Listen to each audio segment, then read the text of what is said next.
Today is December 31st, 2013.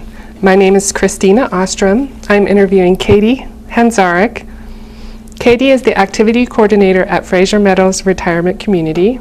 This interview is being recorded for the Maria Rogers Oral History Museum. The interview is being filmed by Dorothy Charlo. Thank you for meeting with us today, Katie. So I'll start with a very simple question. Where and when were you born? I was born in Jacksonville, Florida in 1986, but moved to Nova Scotia, Canada when I was 4 in, the 90s, and grew up in Nova Scotia.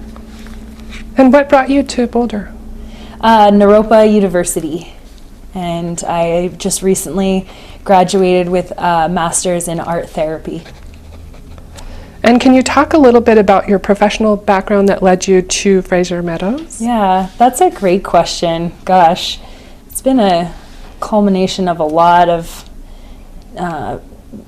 different things. I have been an artist my whole life, and also really have loved elders my whole life as well. My mom works with elders at Victorian Order of Nurses, so in Canada. So I went to art school in Nova Scotia and then didn't really want to just be an artist. I love psychology. So I took some psychology courses at Dalhousie University and at CU online, and moved to Colorado and decided that art therapy would be my career that blended my creative passion with my passion for neuroscience and studying the brain and psychology and group dynamics and things like that. So I actually did my internship at Fraser Meadows with Margot Laughlin, who was my mentor and supervisor throughout the whole process. She had been there for 7 years at Fraser Meadows as the activity director. Also went to MROHP, also had the art therapy background, so she just sort of mentored me into this position about 4 years ago.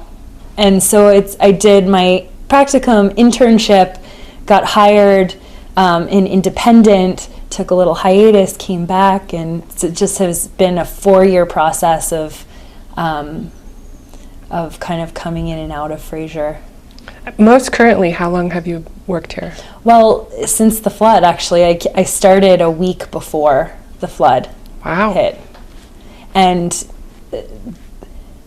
so that was interesting to have just started this new role on CD House, the house that was downstairs that's completely demolished. An interesting way to begin your first week. Yeah, it was. Could you describe some of your typical responsibilities at Fraser Meadows? Well, Fraser Meadows is a really interesting organization because they allow you to really do what you feel what you do best. So for me, being an art therapist, I do a lot of art programs. I do Memories in the Making, which is a painting group. I do arts and crafts where we do clay and sculpture. And right now I'm cleaning out the art supply cabinet. So I really like to do, and I'm also doing a resident art show. So I really like to work around the arts. But other than that, so that's my main focus. But other than that, I'm help get people to activities. I plan activities, help the director with the calendar, bringing in volunteers, music therapy, art therapy, horticultural therapy, just creating a really awesome, extensive list of great, wonderful things for residents to participate in. And I guess you would say life enrichment. That's sort of one of my goals. And so you started the week before the flooding. Tell me a little bit about what happened when the flooding began and what your role was. So the week before they were just training me, and I got about a week in, and then the flood hit, and I think everybody's roles changed. We tried to stick with the calendar. Okay, today we're doing music at 9:30, but a lot of people couldn't come in.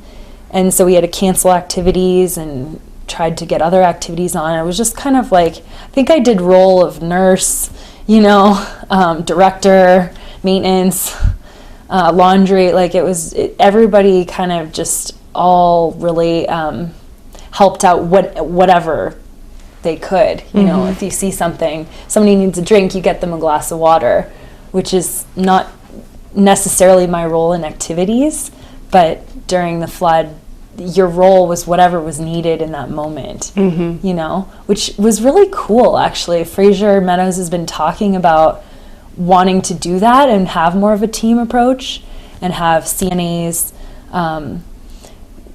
nurses to help with activities and activities to help with not nursing, but, things related to nursing. So yeah, it was just everybody did everything. Could you talk a little bit more about some of the roles that you took on during that time? So I took on a really healing and therapeutic role during that time. With my background in therapy, I really sat with people and had them tell me about their story. And actually, I did that with staff as well, just how did it go for you? And just really tried to lend a therapeutic ear. And also, again, with my art background, actually, I don't know if you can see that, but it's the Fraser family quilts. And we all took a ribbon and tied it into this quilt as a way to stay connected, because so many people were leaving, staff were leaving, residents were leaving. It was really just chaotic. So I tried to use as best as I could art as a way to connect people. And so that was one project I did. Also, I don't want to say keeping people busy, but in activities, it is in a sense keeping people active, let's say. So providing activities for people. We painted, we played music, we did exercise groups, just to kind of keep the routine of the day. So that was my role, I'd say. Do you know if there had ever been flooding problems here before? Not that I know of, no. Did you have any warning that it would flood here? No, there wasn't. I mean, they let the dam go, which interestingly enough, somebody who lived here built that dam that they let go that flooded Fraser. Wow. So there was controversy over the dam was built so that would block flooding. But somebody let it go. I don't really know what that was, but I knew that a resident here, and he had actually passed right after the flood. And it was just sort of auspicious. But I don't think we had any warning. I think it came really quick and really fast and really strong. How did you learn that he had that connection with the dam? Just some staff member told me. I had never met him before, so I don't really know. And I don't recall his name. People who live here have been here forever. So they've lived here their entire lives. Some people, let's say they're 86 years old and were born in Boulder. So they were here before the roads were all paved, It's amazing. It's really cool. I love hearing their stories. Do you know anything about the disaster plan here? Actually, we have many different ones. There's a binder up there that's an emergency plan. I don't know specifics of what was supposed to happen, and I know that it was sort of happenstance that basically assisted living was flooding, and so everybody was there, and the roof was caving in. So all the staff, everybody who was on staff was over there, taking people out and people's things and relocating. And then when the healthcare center hit, they're right next to each other. When the healthcare center started flooding, the staff were already over there, and they just came over and took people out. So could you do a little bit more of a chronology of what happened after the storm began and sort of each step and how it occurred here. Okay, so Travis would probably be a better person to talk to about that, but What is Travis' last name? Weed. Travis Weed. Weed? Just like it sounds? Uh-huh. And because I know, like, people that were here during the flood were here for like 48 hours, you know? So I actually couldn't get in until, I guess it was the day after. I think it was the day after or the following day. So assisted living, the roof caved in, everybody got relocated. Within hours, the healthcare center was evacuated. Somewhere around that time, the garage, actually, I think it was the garage that flooded first. The garage is right underneath, and all residents' cars were parked there. And the garage flooded and came up to the front, the main entrance, and then it flooded as well. And we have a courtyard that's kind of sinks in a little bit, and so I think that held a pool of water. And then I believe some apartments in independent living flooded too, so it's like a triad, kind of, they're all connected. Then after that, let's see, the power was out for weeks. I mean, it was like a long time. Was the power out in the entire building? No, just in the healthcare center. And of course, assisted living, that was gone. It's demolished. And independent, the garden level floors, I think they were okay actually, but like odd things happened, like our elevators were down in independent, maybe because so many people were using them because there weren't any elevators here. So, and I think the elevators are still down actually. And we just got power. Yeah, it was like, oh gosh, it felt like forever that we didn't have power. So they were trucking food back and forth for folks and garbage, and it was just a mess. And they had strung floodlights all throughout the healthcare center. And yeah, like I said, that went on for a while. Who was handling the food and garbage? Not facilities, but, well, Dillup, he is the head of facilities and dining services. So again, I think everybody, like within dining services, everybody helped each other out. So the grill was cooking for everybody, and so the grill is sort of the restaurant where independent living, staff can just go, and it's sort of restaurant cafe style, but that shut down and became the main kitchen, I believe.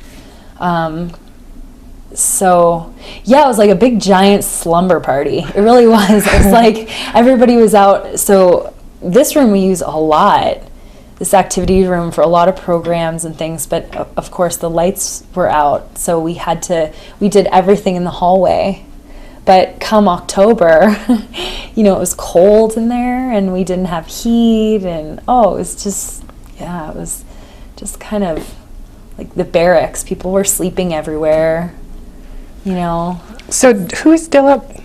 Dillup is the head. He has two roles here. He's the head of dining services and the head of facilities, I believe. I think his last name is Gamer. I'm not sure. Gamir? I'm not sure. We'll have to check on that. Do you know how to spell Dillup? Dilip. All right. So when you finally got to work, what did things look like when you got here? It was just chaos. Like, there was no easy path. Like, somebody needed a tissue.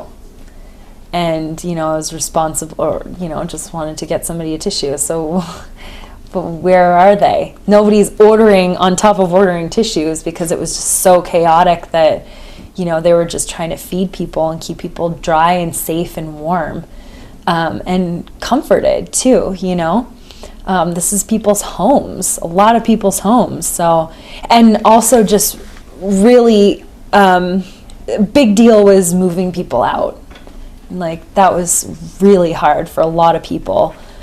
people that stayed, staff. I mean, it was just like, gosh, there were tears every day, and staff meetings with tears, and it looked like just sort of like a shelter, because like I said, people weren't in their rooms. They were out in the hallways, and just being in a nursing home and, having the AB unit, which is the locked dementia unit, flooded, and people were upstairs. They were very confused. Not knowing where their room, like trying to get to their room, but they can't get to their room. And this, I don't know this for sure, but from what I understand, my clients and residents really like routine and order. So it's like you eat at this time, and then you go to the bathroom at this time, and you go to sleep at this time, and that's their life, and really happy and comfortable, like an animal would be, or like anybody, just really likes routine, And so it was hard for folks who really liked that kind of routine and didn't have any of that, because their food was cold and maybe couldn't get to the bathroom on time, and it just was a mess. One woman in particular, she just shut down, like had pretty advanced stage dementia, and just was unresponsive. She was healthy and she was fine. People are really, really well taken care of here. Like, don't get me wrong, really well taken care of. However, just the chaos of everybody's energy, she just was unresponsive. It was really sad and heartbreaking. And she was just one example, and other people took it really well and they were fine. But another example, like one woman lost her shoes, and she was one woman who really likes to walk. That's her thing, is like she needs to walk around, and she didn't have any shoes. How did you handle situations like that? I just, again, took a therapeutic approach and just said, I also was really what do they call it? Would say, we've been in a flood, your shoes were downstairs, there might be contaminated, and we're going to try our hardest to get you shoes as soon as we can. In the meantime, here's some slippers. Would you like to go on a walk with me? And just take that moment to just be with her and just sit with her or walk with her, and just kind of titrate, It was like flood. It was so much flood. So it was so intense for so long. People were working a lot, overtime, to just get things to be somewhat normal for folks. So I think what happened was residents were okay. They were okay. But staff were freaking out because it took 45 minutes to get somebody a tissue or to get their food warm or whatever it was. So the staff were just really taxed, but at the same time really bonded together. And it was this really beautiful, touching, heartwarming thing that happened, because people were already they already say the Fraser family. So it was even more so, because when destruction hits, if a machine's well oiled, they just even get tighter. It's amazing. It was really beautiful. How did you make decisions about who would move out? I don't know. You would have to ask the management. I didn't have any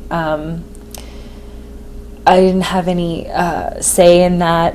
But I know one story, actually, this woman in particular who I was saying shut down, she stayed because she's been here so long, and they knew I really don't know. I really don't. Do you know what relatives' roles were and whether I think they found residents left? Not really. But I know that people, I've seen the after effects, most people really want to come back, and some people have, actually. So I think family really have been advocating for their parents to come back.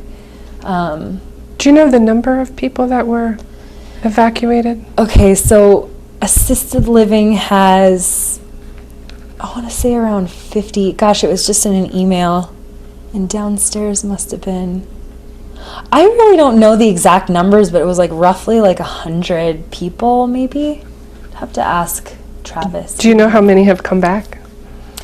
I know 2 at least on this unit in the healthcare center. I don't know about independent because we sort of work independently of each other somewhat. But in terms of healthcare, I believe 2 people have come back so far out of maybe 30 to 50 that left. So. And during the chaos that you were speaking of, what were the relatives' role during that time? Well, I didn't really see a lot of family because I think the people that were severely affected had to leave. So I did hear passing stories of people taking their folks in and how hard that was for them. For children of parents who, needed this level of care. I heard a couple of stories about that. But maybe the people that were here were safe and their family knew they were safe and taken care of. So unless they came at times when I wasn't there, I didn't see families a ton. But I think they were definitely there trying to figure out, where did their parents go? They can't be here anymore. So I'm sure there was a lot of that. Could you talk a little bit more about the sleeping arrangements and other things that occurred after the flood that were different than the way they happened before? Yeah, people's rooms it was like a giant puzzle. And it's still I think it's calmed down. I believe it's calmed down, and the GH unit is pretty set. EF unit, for the most part, is pretty set. But people were just room hopping, roommate situations, and all that stuff matters, So I believe people were, hey, that's Travis. I don't know if you want. Hi, Travis. Hi. Because I think Travis can answer a lot of these questions that I can't. I'm meeting with Travis Weed, who's the Director of Housekeeping here at Fraser Meadows. Travis, I'm going to start with a really simple question. Sure. If you would just tell me where and when you were born. I was born June 11, 1980 in Lamars, Iowa. And what brought you here to Colorado? I have some family out here in Colorado, so just moved out here. It's nice, a little bit nicer than Iowa. So yeah.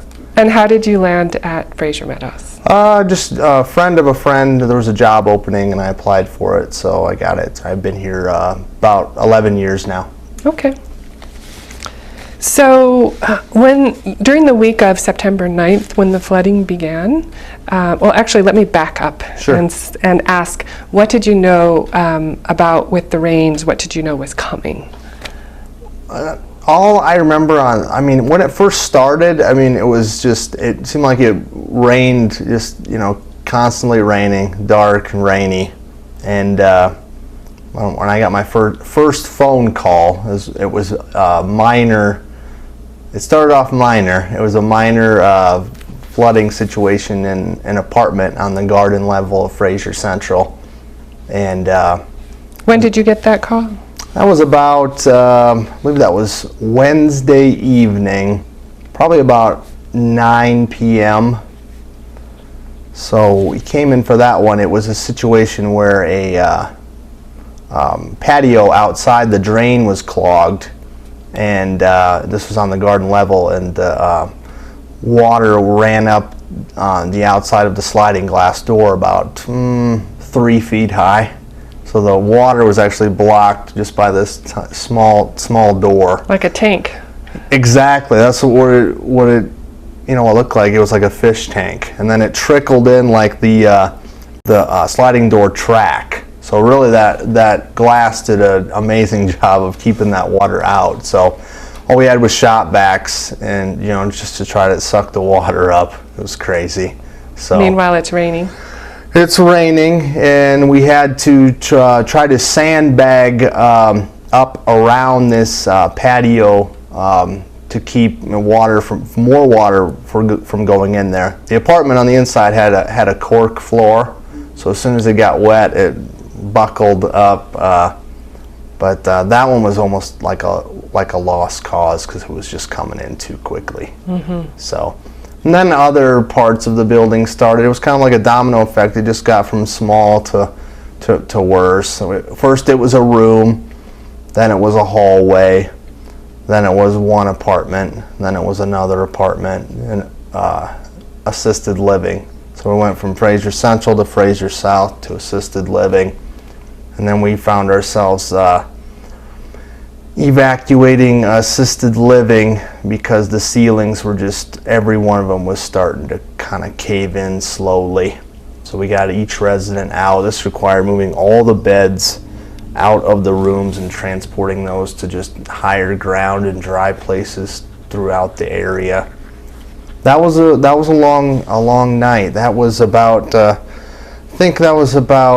was here from about 9:30 till about probably 6:30 in the morning, and then went home and got some sleep, and then went back in around 1 o'clock, and that's when it really got worse.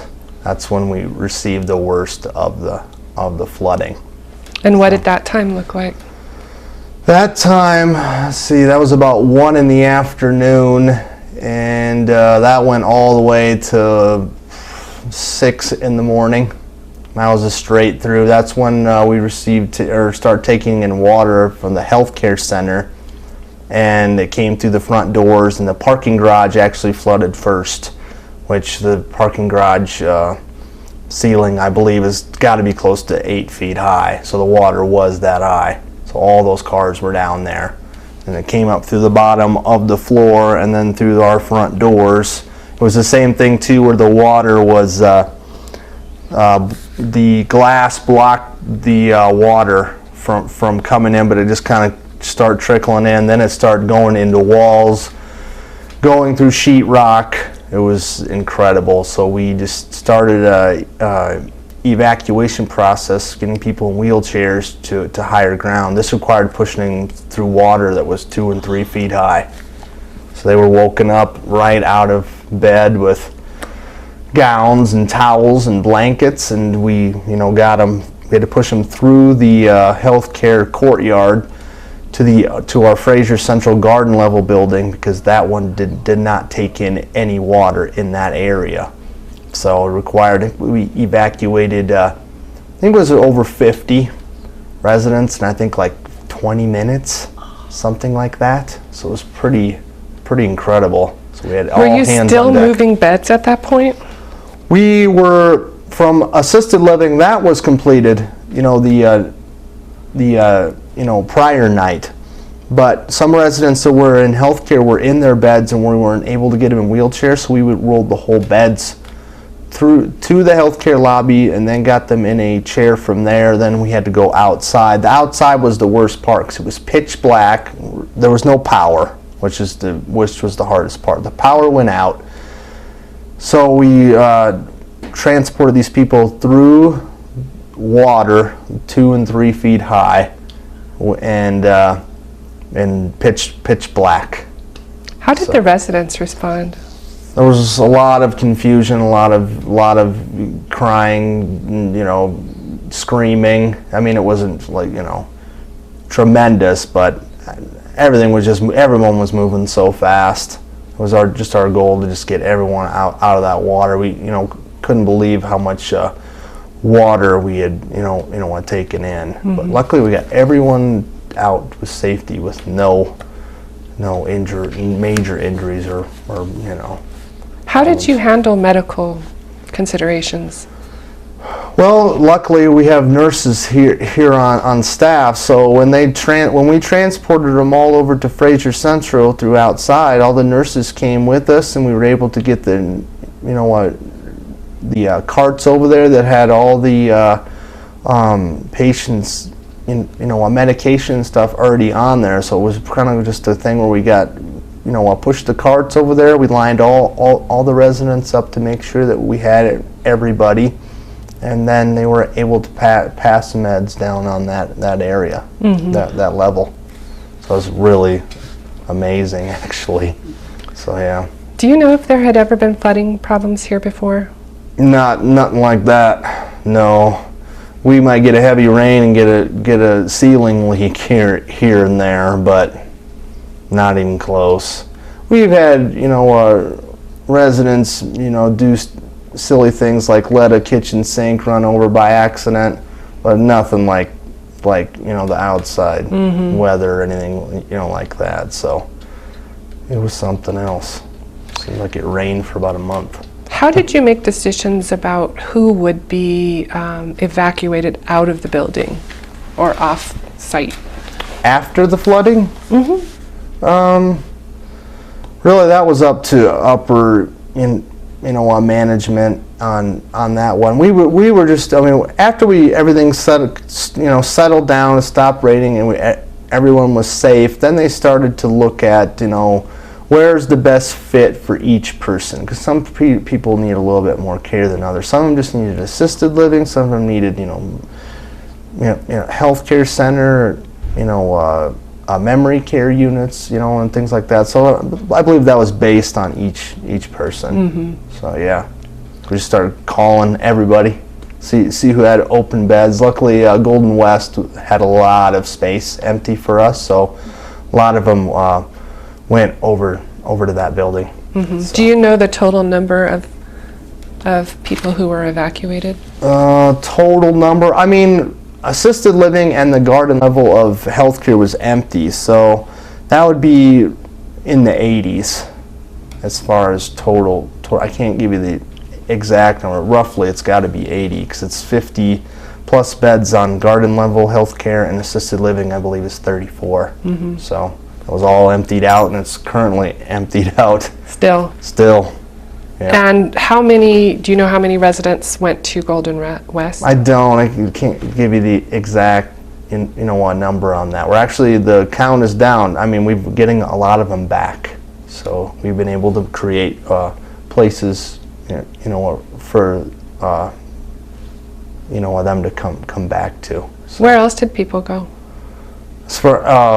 Besides Golden West,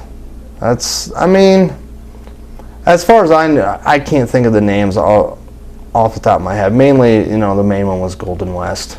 So yeah, quite a few of the assisted living residents went to Golden West. As far as healthcare patients, not quite sure, because I believe there was a lot of different areas. So after the evacuation is complete, yeah. Tell me what things looked like then. Oh, the morning, it was an absolute war zone. We woke up in the morning, we worked so hard just like creating sleeping areas for people. Me, I slept in my office on the floor. It was dry. But you woke up and there was people all over. There was mattresses, just people sleeping in sofas, lounges, dining room, wherever. It was and we had to, then we had to get that all cleaned up. So it was interesting. We woke up and we still didn't have power, so dining services was able to create, food, have some food for us to, eat, whatnot. And how did they do that without power? It was mainly a lot of cold items, but still, we had, I think they had, I don't know if they had any, I believe our generator, we have a generator in Fraser Central. I'm not sure if that backed up anything in dining or not, but we were able to, it was a lot of fruit, it was cereal and stuff like that. So it was after a 16-hour work shift, not what you'd want, but it was breakfast. So yeah. How did you approach cleanup? First step that we just kind of start putting things back. We gathered up all the linen. We used pretty much everything that I had. So gathered that all up. Gathered up all the mattresses, rollaway beds, pillows, everything. Just started kind of putting that back to normal. So did you have laundry services? Our laundry services in our healthcare was not on the generator, so luckily in Fraser Central, each level has just like a home use washer and dryer. So we were able to take all of our linen with carts and transport it over to that side, wash it, and then bring it back over. So it was interesting because we didn't have any elevators. So, but it went well somehow. Somehow it did. I'm not quite sure, but Were there any specific things you remember throughout this process that seemed to go really smoothly? really it all went. I mean, there wasn't anything that was like, how are we going to figure this out? Once everyone was safe, it was kind of like, okay. And then it was strange because I remember waking up, the next morning, and outside healthcare, it was the water had to have been like 2 or 3 feet high, and I woke up and it was sunny, and then there was no water. It all just kind of, was gone. That was gone, and then even the night of the flood, you went out on the west side of the building. It was just like it was normal, just wet. Then you went on the back side, then you were walking through like 2 feet. So Yeah. certain areas took on the cars was the big thing. Like there was actually like cars in that back healthcare lot that were just kind of floating there, just bobbing. How did you handle that? The cars, we were like, well, cars aren't people, so we just let them go. It's like, we'll get, on new cars. My car, I just thought about it. I don't know why, I thought about it at a certain time, but I went out there and, while my car, water had just start, going in the door, like the driver's side door, so like the floor mat was really, really wet. So I was able to back it up through all this water and get it to dry, just barely. Wow. If I wouldn't have thought about it, it would have been gone. So During the flooding, were there any stories that stood out or heroes? I think we were all heroes, honestly. Stories, we have a generator in Fraser Central, and if you've seen it, it's not the prettiest thing. You'd be like, does it even work? But it's right outside my office, and for years we do like a weekly startup test on it, to make sure it works. Well, that that one was the only one that was above water. The other ones in Fraser South and healthcare got washed out, flooded out. So they didn't work. As soon as that power went off, it wasn't more than 1 second before you heard this big old grumpy old generator start up, and I was like, and then we had some power, and I just thought to myself, it's like, wow, Works. we're actually, it works, but you wouldn't think that we were ever going to need it. Yeah. It was like, we'd run test runs, and it's noisy as hell. Mm-hmm. It's like, oh, well, now, we need it, and the thing worked great, so that saved us. If that one wouldn't have started up, we had flashlights and stuff like that, but that probably would have been a little tricky. So, thank goodness for that generator. Was there anything else unexpected that happened that surprised you? I seen a resident push a motorcycle through like 2 feet of water, so I helped him out. That was strange. I looked outside, and there was a guy in Fraser North. The whole lot was flooded. He was pushing this motorcycle to higher ground. That's when I seen my car, was about ready to go underwater.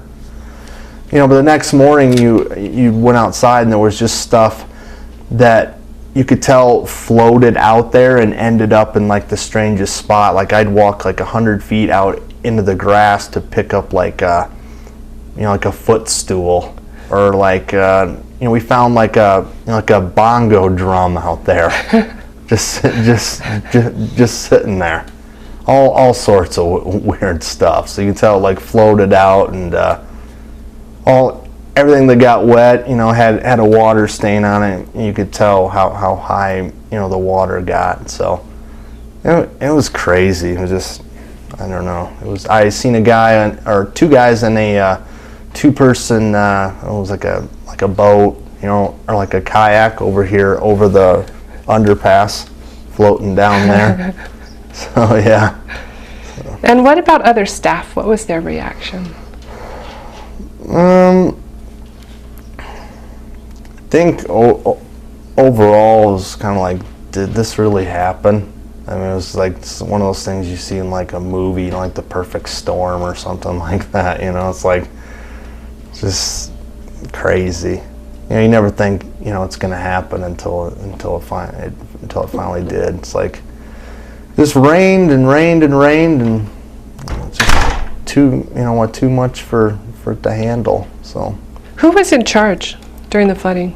Well, we had multiple people in charge. I mean, it was kind of like, administration mainly, myself, like Chuck Wellman, Tim Johnson, our CEO, Pat's our CFO.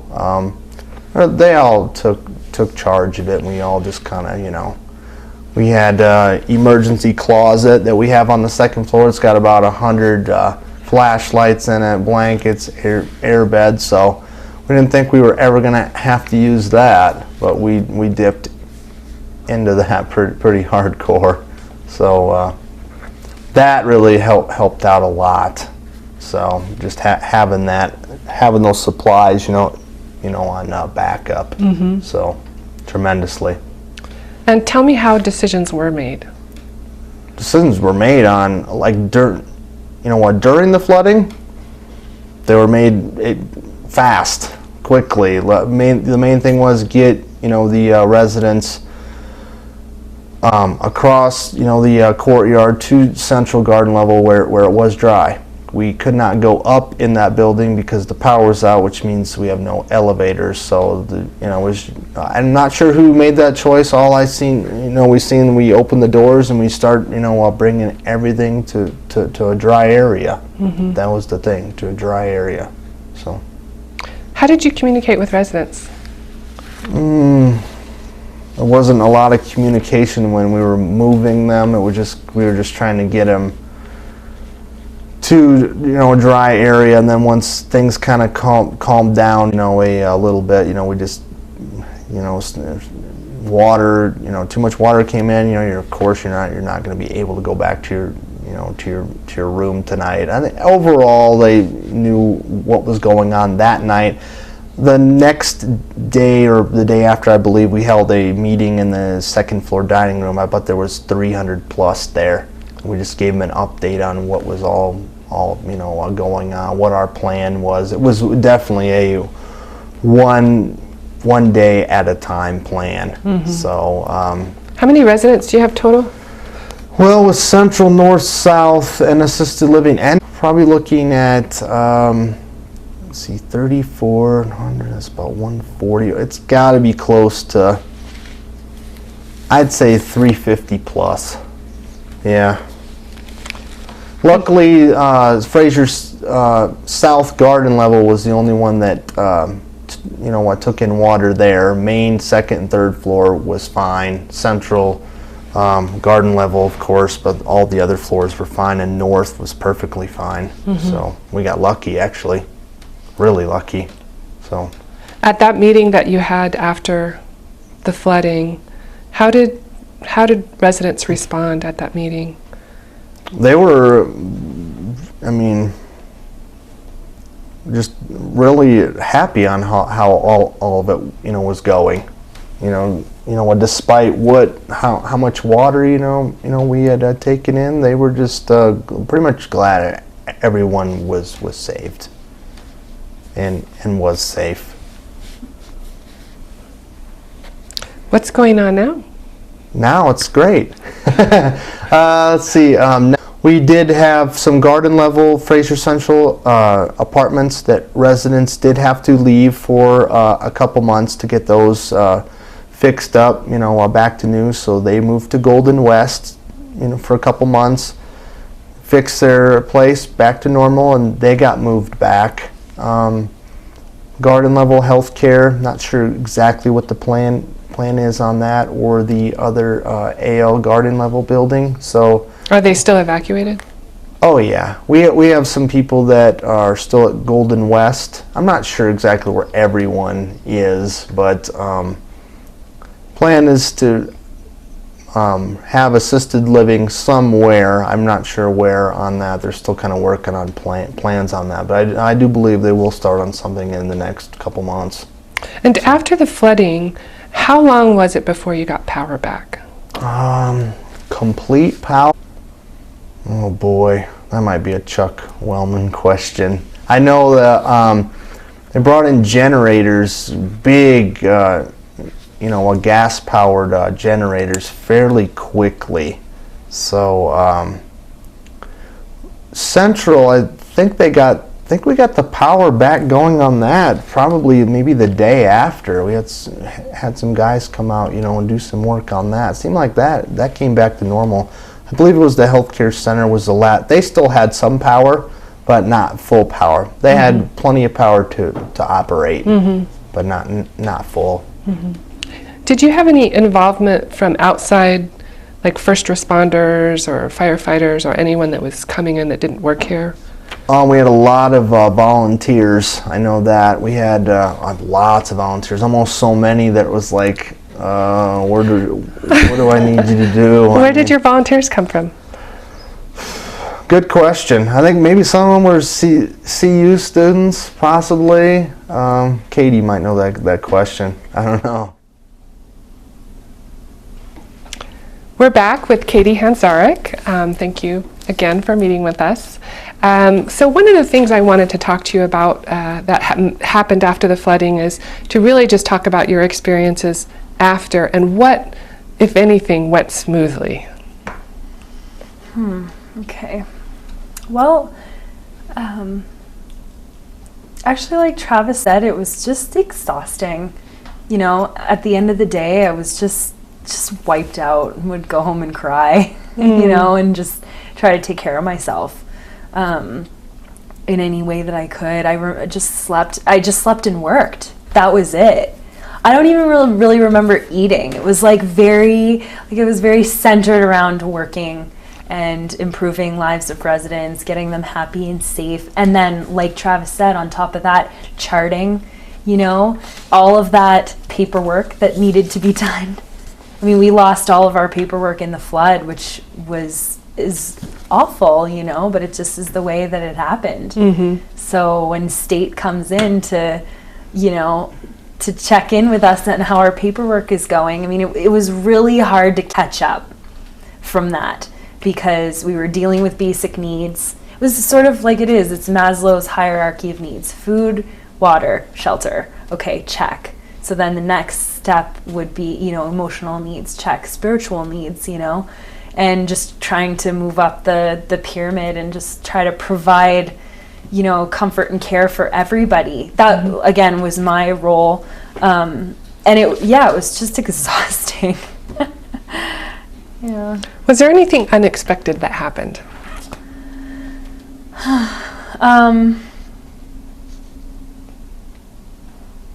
Lots of things. The pouring of volunteers. I mean, everybody in our community came to help. Really, Travis, I think he nailed it. It was we had so many volunteers who were like, what do we do? what do you want to do? Oh, you can visit with this person or whatever, clean this. Just the support that was there. And Fraser, actually, residents got together and said, thank you so much from Fraser residents, and took a picture. It was really very sweet. Yeah, for me, just but it was unexpected. However, it didn't surprise me that everybody just came together and just worked together. What were your hours like during that time? Gosh, it was just insane. I mean, it was 8 to 6 or something. But I always felt bad leaving at the end of the day. It's I could have stayed there all week. And yeah, I mean, I tried to keep normal hours because we were trying to not go overtime. And that whole thing, I mean, I think Tim actually said it's the new normal, that week, that was the new normal. We used to do it this way, but obviously we couldn't do it that way anymore. So we're just doing things. Everything was new. It was day by day. It's really true. So the long hours every day. I mean, yeah, same thing. I felt in the weekend. I felt bad taking the weekends off because I could have done more. Could you talk about some of the heroes that came through during the flood? Yeah, Tim Johnson, our CEO, who is really accessible for people, talked to people, told them his plan. He never kept anything hidden. Like, that was the whole management. We actually had a meeting not too long ago, a couple months ago, and I just was struck by, VP Mo Beath, Tim Johnson, Kathy Policita, charitable donations director or something, my boss Bertina Gonzalez, the activities director. Everybody in the upper management really just stepped up to the plate and took control and made decisions, and it was just really, they were really clear about it. And also, as always, Fraser Meadows, it didn't seem like they were making decisions based on just money. It was really about residents and staff and what's the best for the whole community, And that was so inspiring to me, that they would think about long term and not just, how are we going to make ends meet or something. And so, and I think Fraser Meadows as an organization does really well. So had enough money to have flexibility there with some of their decision-making processes. But I don't know the details of that. But what I know is the people in the higher up who are making decisions were doing so in a really, really amazing manner. And they were emotional, and they weren't afraid of being emotional, and they were honest and accessible, and it was just like amazing. How about residents? It was hard. Residents complained a lot at times, for good reason. I mean, I think some people knew what was happening and some people didn't. And so for their food to be cold, or for them not to have shoes, or whatever it was, not the lights weren't on. I mean, some people were walking into their rooms and it was pitch black and it wasn't their room. I mean, it was confusing for folks, really confusing. And then I think a lot of people kind of went inward a little bit and, didn't go to activities, didn't really, they weren't just out there, they kind of shut down a little bit. And then other residents were amazing. And really, I mean, all the residents were amazing, and they were dealing with it in their own way. Some people, I think, were just more resilient than others, and I'm just being honest. I think it was really hard for folks. But at the same time, I think that, nobody died.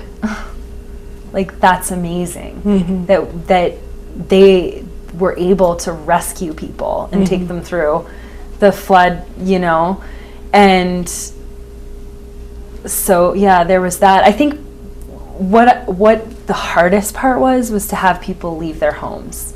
The people had to move to Golden West. I mean, that's still hard. I think people still come and visit, and it's just this, our community was divided, and that just was heartbreaking, because people were really close here. Residents, staff, I mean, they're all just, they're just really close. Residents, their peers are gone, and they're sometimes, if one person's in healthcare, one's in independent, in a couple even. One person now is living in Golden. So that's what I mean by the puzzle of trying to figure out who's going to live where. And were there any cases of resiliency that stood out for you?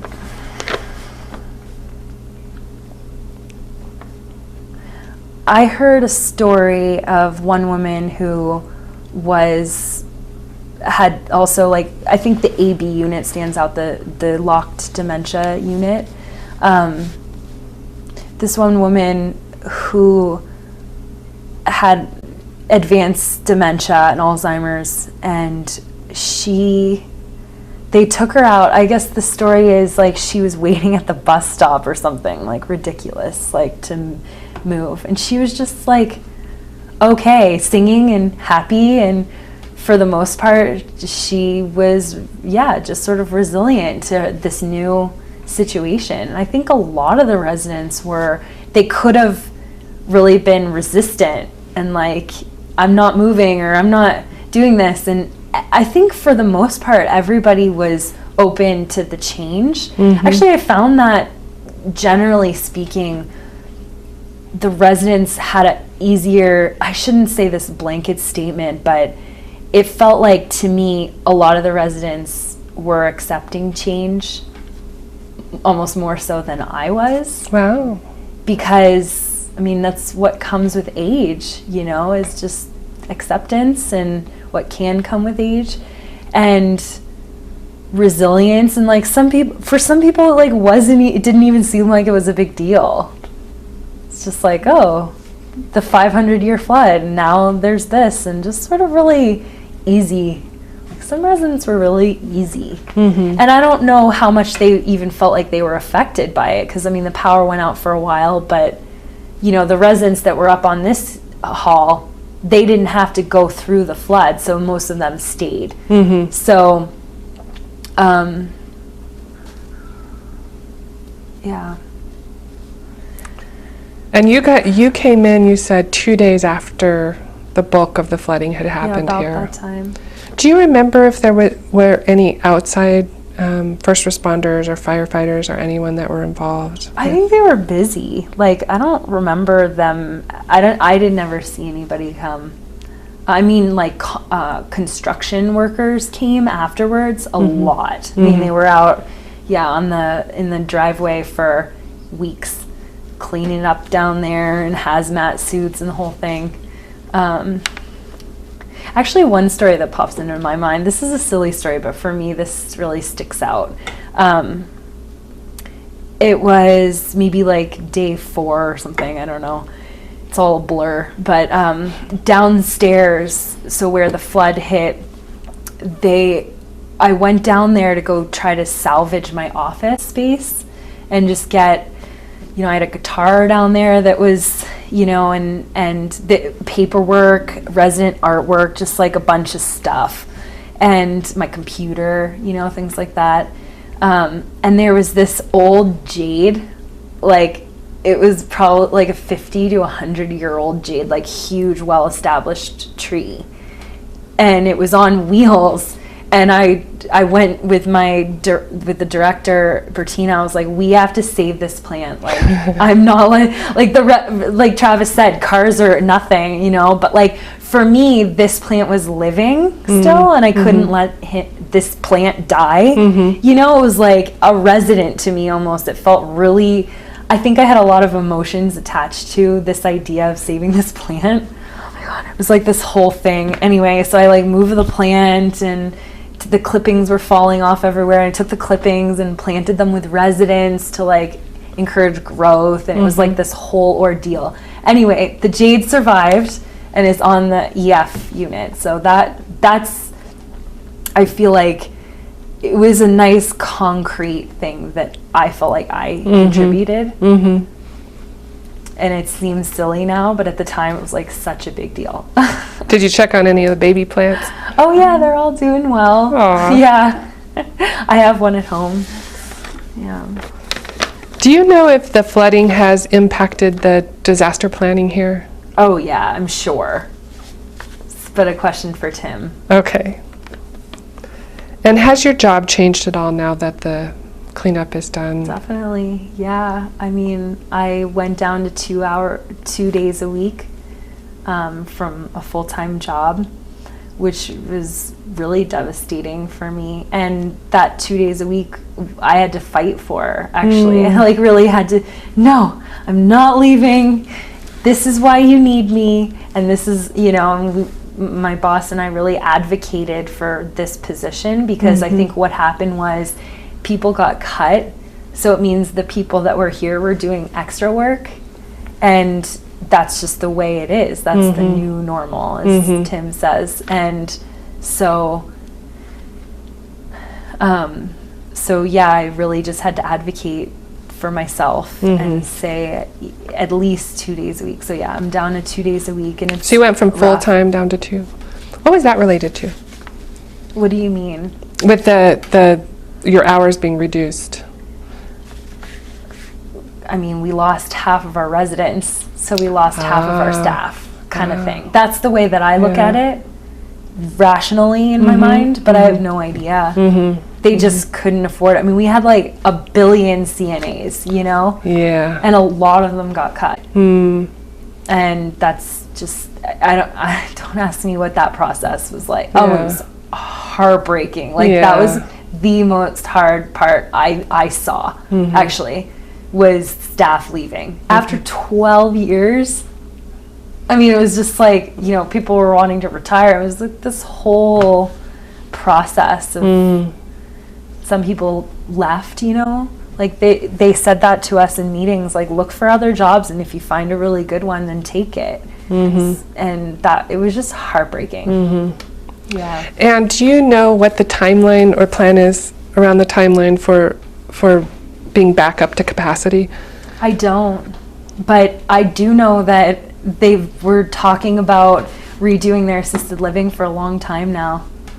And we're talking about, you know, they just redid the healthcare center, which is such a shame. But I think that the flood really was the impetus for a huge change at Fraser Meadows for the better. You know, that's, I believe that. I think Fraser Meadows, like I said, makes decisions that's better for the whole community. Not even just Fraser, like just really great Boulder community. And I think that they'll use this as an opportunity to grow in new ways. I really do believe that. And what lessons do you personally take away from the flooding? I mean, for me, I just think about how lucky I am, and how, you know, really what sticks out is impermanence. Like, personally, I had just gotten married, and I had just started this job, and I was very excited to get into my routine, start making money, this whole thing, and then boom, lost it. Just like in a heartbeat, you know? And so it just, I think also death, kind of like, not death or change and impermanence, you know, those whole things that can just change in a heartbeat, in an instant, and everything's, literally the direction of my life changed. And that's what I took from it. And also just how amazing this facility is. And I always knew that, but it was emphasized. And yeah, just I've now had a new take on natural disasters and people who have experienced them in the world. How did your personal house do? It was fine. We were in Louisville, and it was on a hill. So we did fine. We housed a couple people. Wow. Yeah, just friends. I mean, one of my friends, her house was okay, but she couldn't get to her house. Where'd she live? She lived up the canyon. Not sure exactly.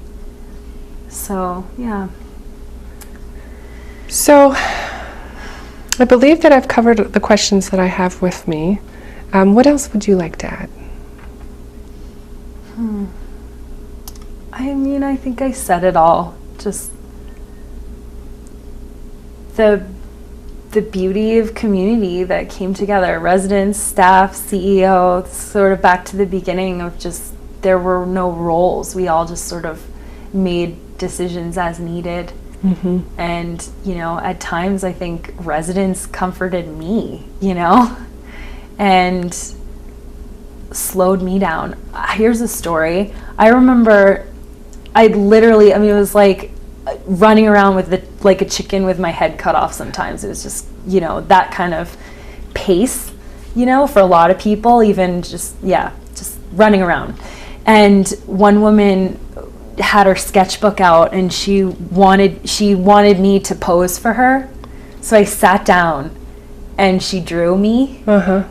And I realized, I was like, this is the first time that I've sat down in like 2 weeks, you know? Wow. And it was just such a I just was so thankful that she just like, this is always here. It just helped me to slow down. Yeah. And just really sink into my body. And that's why I love working with this population, you know? It's not all about like, okay, what are we gonna do, you know? Yeah. It's just kind of... Did you get to see that picture? Yeah. I wonder where that is. Yeah. We make art together a lot, actually, so... That might be an interesting picture if we come back to take a shot of that Cool. if she has it available. Sounds good. Yeah. Well, I'm Thank you. very grateful to you for meeting with us. Yeah. All right. Thank Thanks, you Katie. so much.